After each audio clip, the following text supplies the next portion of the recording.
మీరు ఎప్పుడైనా ఒక్క విషయం జ్ఞాపకం పెట్టుకోండి, లోకంలో తెలిసున్నవాడు తెలియనివాడు ఎవరైనా ఆరాధించేది ఎవరినంటే అమ్మవారిని ఆరాధిస్తారు తప్ప మిగిలిన రూపాలను ఆరాధించారు.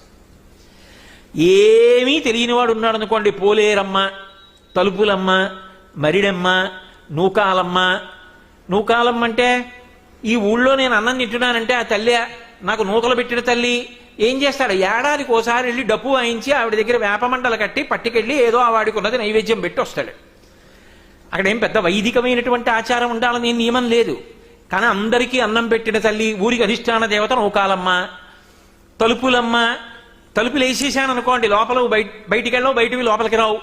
లోపలున్న అలక్ష్మి బయటికి వెళ్ళిపోవాలి, బయట నుంచి యోగం కలగాలి. నాకు మనవడు కావాలి, నేను శుభవార్త వినాలి కదూ, ఆ శుభం నాకు మనవడు రావాలి లోపలికి.